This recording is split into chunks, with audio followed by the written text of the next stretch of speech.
नमस्कार, स्वदेश न्यूज देख रहे हैं आप। मैं हूं आपके साथ ऋषभ सोनी और लेकर आया हूं हमारी खास पेशकश, जिसमें आज हम बात करेंगे जाति के नाम पर हुए मुंडन की। भारत का मूल मंत्र है वसुधैव कुटुंबकम, यानी पूरी दुनिया ही हमारा घर है और इस दुनिया में रहने वाले सभी लोग अपने हैं। लेकिन क्या हो जब इंसानों के जरिए किसी इंसान को भगवान की कथा कराने के नाम पर जलील किया जाए, उसका सिर मुंडवा दिया जाए, किसी शख्स को क्रूरता के साथ गोबर खिला दिया जाए, या फिर किसी इंसान से धर्म के नाम पर इंसानियत की सारी हदें पार कर दी जाएं। ऐसे में सवाल यह कि क्या यही सनातन है, यही है मानवता? क्या ऐसे बनेगा हिंदू राष्ट्र? आज इन सवालों पर करेंगे चर्चा और समझेंगे इस हरकतों की हकीकत कि क्या यह धर्म के नाम पर क्रूरता है या कोई साजिश। लेकिन उससे पहले मानवता को शर्मसार करती देखिए हमारी यह खास रिपोर्ट। कथावाचक का मुंडन, नाक रगड़वाना, जलील करना, यहां तक कि मूत्र से शुद्धिकरण करवाना। धर्म के ठेकेदारों की यह करतूत उत्तर प्रदेश के इटावा से सामने आई है। दरअसल समाज को शर्मसार करने वाली इस घटना में दादरपुर गांव में भीड़ ने कथावाचकों के साथ मारपीट की, चोटी और बाल काट दिए, मुंडन करा दिया और उन्हें महिला के पैर छूने, नाक रगड़ने के लिए मजबूर किया। कथित तौर पर मूत्र से यादव कथावाचकों का शुद्धिकरण कराया गया। वजह थी कि ये भागवत कथावाचक यादव यानी कि पिछड़ी जाति का है, जो अपने महंत के कहने पर ब्राह्मण यजमान के यहाँ भागवत कथा करने पहुंचे थे। लेकिन जब आयोजकों को कथावाचकों की जाति का पता चला तो आयोजनकर्ता आक्रोशित हो गए और कथावाचक को यादव होने की ऐसी सजा मिली कि उन्होंने ग्रामीणों के साथ मिलकर अभद्रता की सारी हदें पार कर डाली। कथा कहने आए संत सिंह यादव और मुकुटमणि ने बताया कि क्या, कब और कैसे हुआ। इसकी पूरी कहानी उन्होंने खुद सुनाई।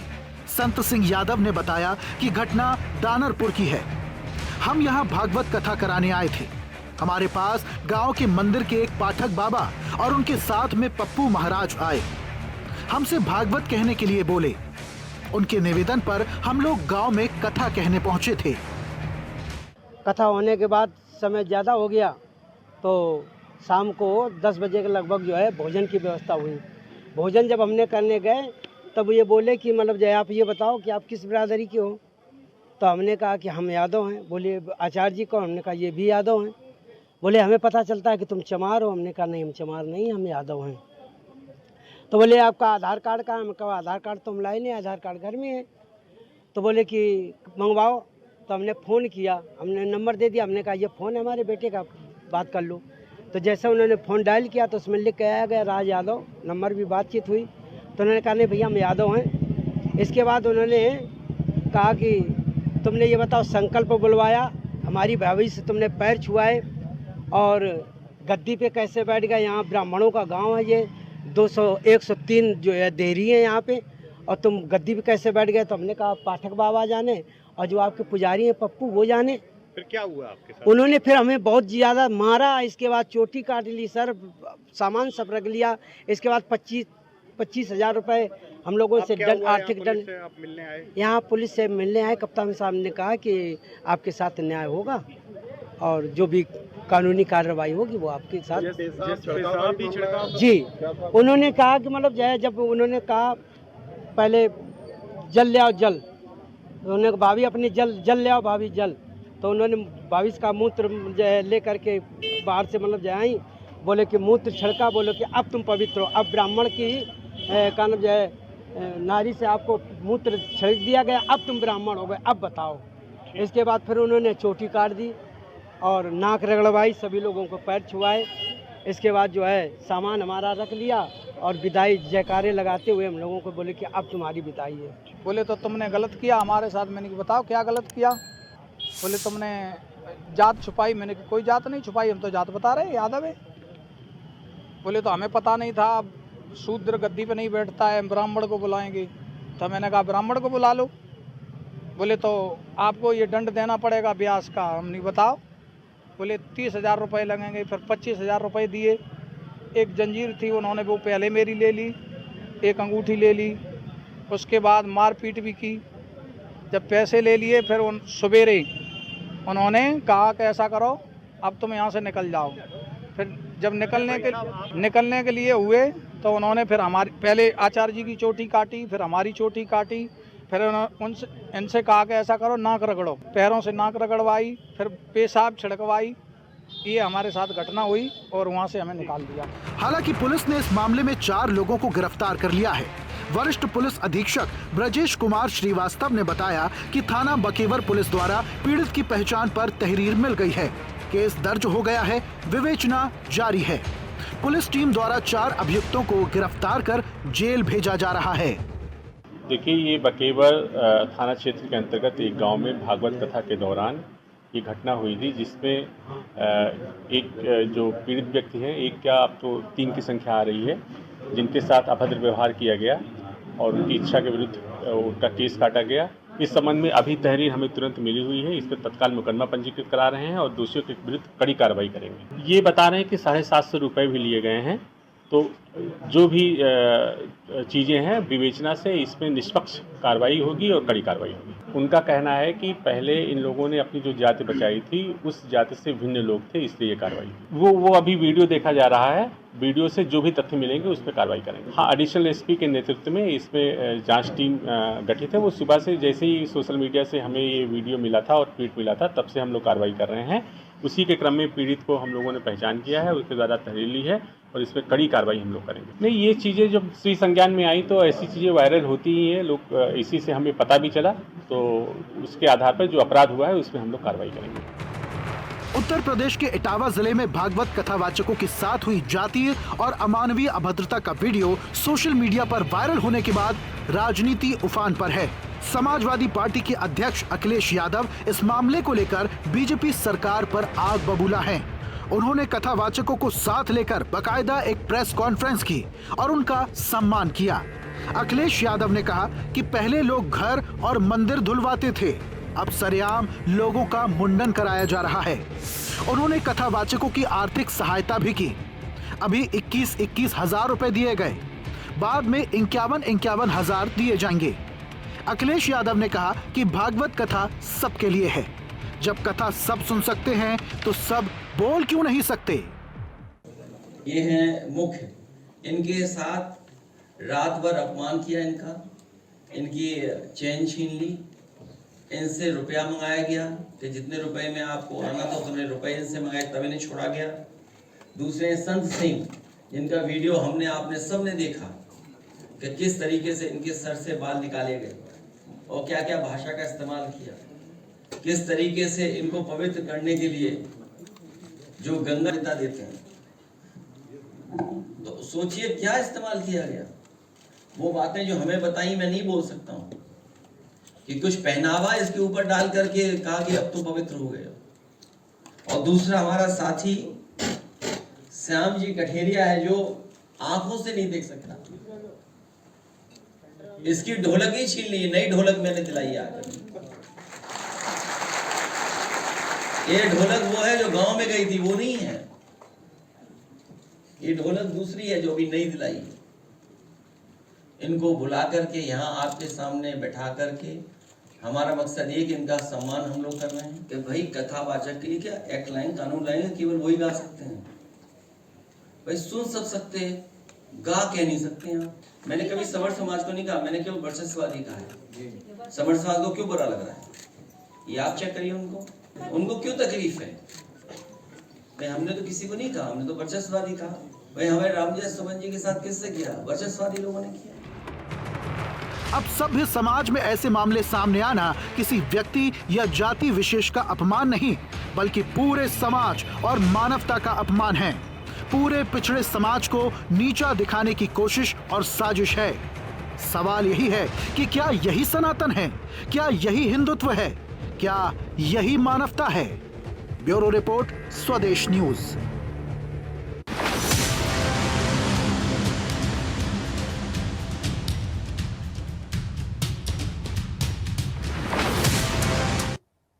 उत्तर प्रदेश के इटावा में भागवत कथा कहना एक शख्स के लिए अपराध बन गया। उसका मुंडन करा दिया जाता है, अमानवीय व्यवहार किया जाता है। और यह कोई पहला मामला नहीं है, इससे पहले भी कई इस तरीके के मामले सामने आ चुके हैं। उड़ीसा में एक शख्स को गंदे कपड़े पहनाए जाते हैं, नाली का पानी पिलाया जाता है, घास खिलाई जाती है। जबलपुर में भी ऐसे ही कुछ कृत्य होता है। मध्य प्रदेश के सीहोर में आदिवासी के साथ पेशाब कांड किया जाता है। क्या यही मानवता है? क्या ऐसे सनातन देश बनेगा? आज इस पर चर्चा करेंगे। हमारे साथ कुछ मेहमान जुड़ रहे हैं, उनका परिचय आपसे करवाता हूं। बीजेपी नेता गौरव मिश्रा हमारे साथ हैं। गौरव जी, बहुत स्वागत है आपका। और सपा नेता है हमारे साथ दारा सिंह जी। दारा सिंह जी, आपका भी बहुत बहुत स्वागत। और इस चर्चा की शुरुआत गौरव जी मैं आपसे करूंगा। क्या ऐसे सनातन धर्म बनेगा? क्या किसी विशेष समुदाय, किसी विशेष जाति धर्म पर कॉपीराइट है कथा वाचन कहने का?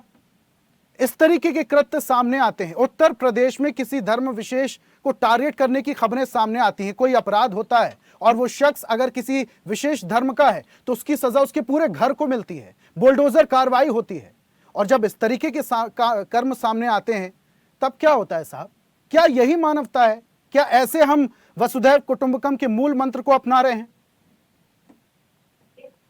कोई एक घटना मानवता को नहीं तय करती, कोई एक घटना सनातन धर्म को कटघरे में नहीं खड़ा करती। सनातन धर्म अपने आप में बहुत विराट है, विशाल है, इसकी परिभाषा बहुत विस्तृत है। इतने संकुचित और छोटे तौर पर सनातन धर्म को ही पूरे कटघरे में आप खड़ा कर दे किसी एक व्यक्ति की कमी या गलती के कारण या किसी चंद लोगों के गलती के कारण, तो ये ठीक नहीं है। रही बात इस घटना की जहां तक है, तो इस घटना की सच्चाई बाहर आने दीजिए। आप हम जज नहीं हो सकते या पुलिस भी जज अभी नहीं हो और सकती। क्या सच्चाई आना बाकी है गौरव जी? एक शख्स जो भागवत कथा करने के लिए पहुंचता है उसका मुंडन करा दिया जाता है, उस पर मूत्र डाला जाता है, मारपीट की जाती है, उसके साथ छीना झपटी होती है। और क्या सबूत चाहिए आपको? बिल्कुल किसी भी प्रकार की हिंसा की छूट हमारा कानून, हमारा समाज नहीं देता है, किसी के साथ नहीं देता है। और पूजा पाठ की पद्धति में भी किसी प्रकार का भेदभाव की भी इजाजत नहीं देता। लेकिन भेदभाव हुआ है गौरव जी, भेदभाव हुआ है।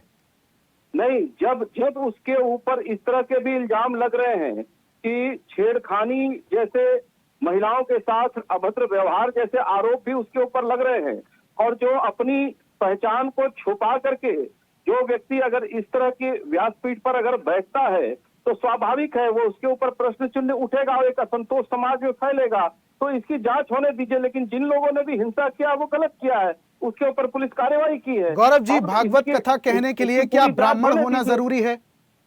मैं आपसे पूछता हूं गौरव जी, भागवत कथा कहने के लिए, धर्म का प्रचार करने के लिए, भगवान का सुमिरन करने के लिए क्या ब्राह्मण होना जरूरी है? ब्राह्मणों पर इस पर कॉपीराइट है क्या? देखिए, ब्राह्मणों को तो आज दीवारों पर लिख दिया जा रहा है कि ब्राह्मण भारत छोड़ो, तो कॉपीराइट तो सबका है इस देश पर, सिर्फ ब्राह्मणों का नहीं है। इस तरह का नैरेटिव खड़ा करना और इस तरह का परसेप्शन खड़ा करना ये उचित नहीं है। आप पूरे ब्राह्मण समाज को कैसे खड़ा कर सकते हैं इस तरह के परसेप्शन के साथ? जो शख्स था उनका ये कहना है कि गांव जो था वो ब्राह्मणों का था। ये जो कृत्य किया गया है ब्राह्मणों के गांव में किया गया है। मत काटिए आप। ये जिस तरीके से सिनेरियो क्रिएट किया गया है साहब, इस पे राजनीति नहीं होना चाहिए। ये बड़ा विषय है, ये मानवता का विषय है गौरव जी। जब ब्राह्मण का सर काट करके ब्राह्मण होने के नाते सिर कटी हुई उसकी लाश मिली और आरोप समाजवादी पार्टी के ऊपर पड़ा, तो उस समय मीडिया कहाँ खोया हुआ था? गौरव जी, अपराध में और कथा कहने में क्या अंतर आप नहीं समझ पा रहे हैं? गौरव जी, यहाँ पर ये शख्स कथा कर रहा था, आप उसको अपराध से जोड़ दे रहे हैं। अरे देखिए, आज कथा कई जाति के गुरु लोग कह रहे हैं, आचार्य कर रहे हैं और सहर्ष लोग स्वीकार कर रहे हैं और सुन भी रहे हैं। ऐसा भी नहीं है, कहीं कोई भेदभाव नहीं है किसी। और कहीं अगर कोई कमी करता होगा, किसी के चरित्र में कोई कमी होगी, किसी के व्यवहार में कोई कमी होगी, उसके कारण अगर असंतोष फैला है तो वो जांच का विषय है और उसको पुलिस जांच करेगी। ठीक है, जांच पर आप बोल रहे हैं, चलिए ठीक है। दारा जी भी हमारे साथ, दारा सिंह भी हमारे साथ जुड़े हुए हैं, सपा नेता हैं दारा सिंह, उनका भी प्रतिक्रिया ले लेते हैं। गौरव जी, आऊंगा वापस से आपके पास। दारा सिंह की भी प्रतिक्रिया ले लेता हूं मैं।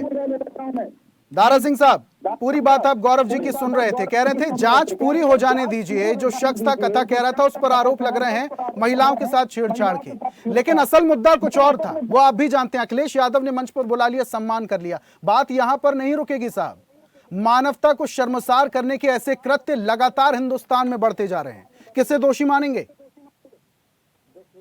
सबसे बड़ी बात तो ये है कि जो ये कृत्य हुए हैं, जो आपके सामने आए हैं, वो वही हो रहे हैं जहां भारतीय जनता पार्टी की सरकार है।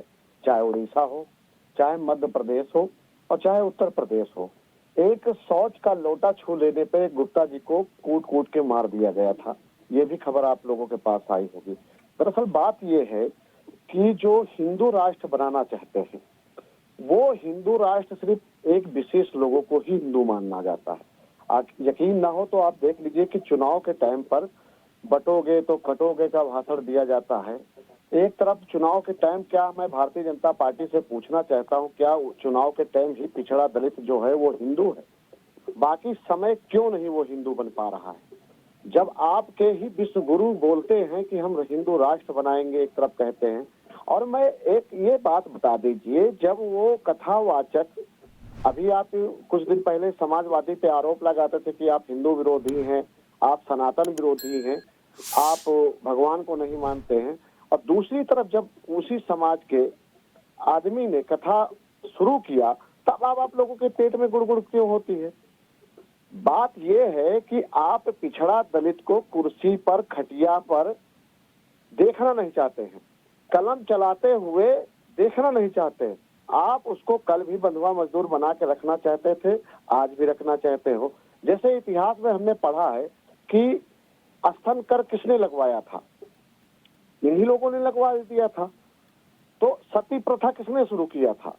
तो ये जो सब खत्म हो रहा, लोग पिछड़े दलित जागरूक हो रहे हैं और पीडीए समाज जो है एक हो रहा है, इससे इन भाजपा वाले लेकिन दारा साहब इस कृत्य के बाद समाजवादी पार्टी भी तो राजनीति चमका रही है। अखिलेश यादव पीड़ितों को मंच पर बुला लेते हैं। बता दीजिए, जिनका आप बता दीजिए पेशाब से जिसके ऊपर छिड़का जाएगा, अगर उसी व्यक्ति से अभी हम नहीं मिलते माननीय श्री अखिलेश यादव जी, तो आपका बयान सवाल क्या होता? यही होता ना कि अखिलेश यादव अपने समाज के लोगों से नहीं मिले, यही होता आपका बयान। मगर माननीय श्री अखिलेश यादव जी उनको मिले ही नहीं, उनके जो पैसे छीने गए, उनकी अंगूठी छीनी गई, उनकी ढोलक छीनी गई और उन्हें रात भर मारा गया, सिगरेट जलाई पेटों में लगाई गई जलते हुए, उन्होंने दिखाया।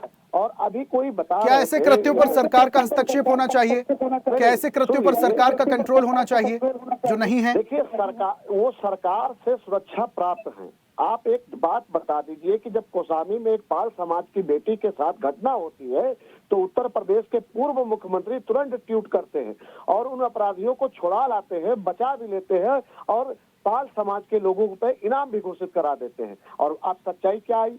पाल समाज के वही लोगों की जांच हुई, वो पाल समाज के लोग बाहर आ गए। तो ये देखिए, आप एक देख लीजिए, हाथरस में जब कांड होता है दलित समाज की बेटी के साथ, तब महापंचायत बटोरी जाती है। जब यही देवरिया कांड होता है तो महापंचायत बटोरी जाती है। मैं कहता हूं कि आप लोग महापंचायत के बड़े आदी हो तो आप भारतीय जनता पार्टी से बोल दो कि एक सर्टिफिकेट, एक कानून बना दे कि सिर्फ यही जात विशेष के कथावाचक होंगे। और दूसरा चीज, ये घोषणा कर दो कि मैं पिछड़े और दलित का चंदा नहीं लूंगा, उनका चढ़ावा नहीं लूंगा, और पंचायत करके बहिष्कार करो इस चीज का कि मैं किसी का चंदा नहीं लूंगा। गौरव जी जवाब दीजिए।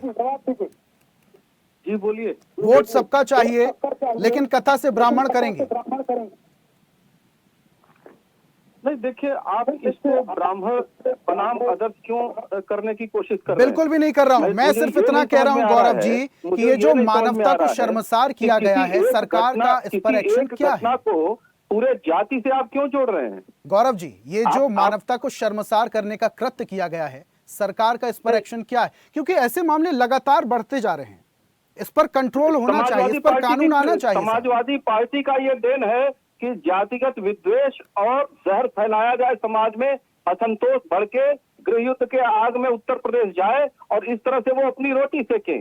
जाति की राजनीति कौन करता है उत्तर प्रदेश में, ये बताने की जरूरत नहीं है। कौन कौन से पार्टियां हैं जो जाति की राजा बन गई, एक एक परिवार जाति के राजा बन गए और उसी जाति के लोग गुर्बत में हैं, उसका कोई पुरसाहाल नहीं है। और पीडीए की बात करते हैं और सत्ता में आने पर 36 घंटे के अंदर में सबसे ज्यादा दलित समाज के लोगों का घर जला दिया जाता है। इसी समाजवादी पार्टी की 2012 की घटनाएं हैं, मैं जिलों का भी नाम बता दूंगा। इस तरह से नैरेटिव को खड़ा करना सिर्फ ब्राह्मणों का पेटेंट है कि सिर्फ ब्राह्मण, करो ना भाई, कौन मना कर रहा है? सब लोग कर रहे हैं आज की डेट में। आज की डेट में पूरे भारत में हर समाज से, चाहे आदिवासी समाज हो, चाहे पिछड़ा समाज हो, दलित समाज हो, सबके श्रेष्ठतम लोग, महानतम लोगों का लेकिन दूसरे समाज की जब कथा करने के लिए पहुंचेंगे और उनके साथ ऐसा कृत्य हो जाएगा तो क्या डर का माहौल नहीं होगा साहब? कैसे कथा करेंगे, कैसे भगवान का सुमिरन करेंगे और कैसे हमारा ये देश सनातन राष्ट्र बनेगा और कैसे वसुधैव कुटुंबकम के मंत्र पर हम आगे बढ़ पाएंगे साहब? ये भी बड़ा सवाल है। परिचय देता है तो उसके ऊपर तो समाज प्रश्न उठाएगा, तो उसकी पुलिस जांच करेगी। ये घटना वैसे ही घटना है, आरोप और प्रत्यारोप दोनों तरफ से है।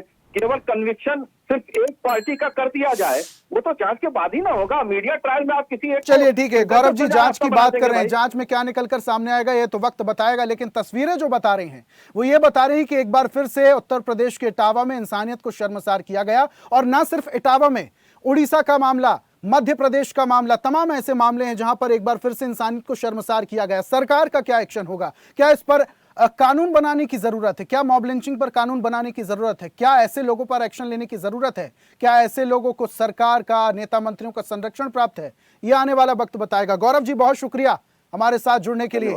दारा सिंह जी आपका भी बहुत बहुत शुक्रिया हमारे साथ जुड़ने के लिए, चर्चा में शामिल होने के लिए। उत्तर प्रदेश के इटावा में एक शख्स जब कथा करने के लिए पहुंचा तो उसके अलग जाति होने पर उसके साथ दुर्व्यवहार किया गया, शर्मनाक हरकतें की गई, मानवता को शर्मसार किया गया। इस पर सरकार क्या एक्शन लेती है और क्या इस कृत्य के बाद बाकी के जो दल हैं वो अपनी राजनीति चमकाने की कोशिश कर रहे हैं? क्या होगा इसका असर, ये आने वाला वक्त बताएगा। आज की खास पेशकश में फिलहाल इतना ही। देखते रहिए स्वदेश न्यूज, सबसे पहले देश। और ऐसी ही ताजा खबरों के लिए लाइक, फॉलो और यूट्यूब पर सब्सक्राइब कर बेल आइकन जरूर दबाइए और हर अपडेट के लिए विजिट कीजिए स्वदेशलाइव.com।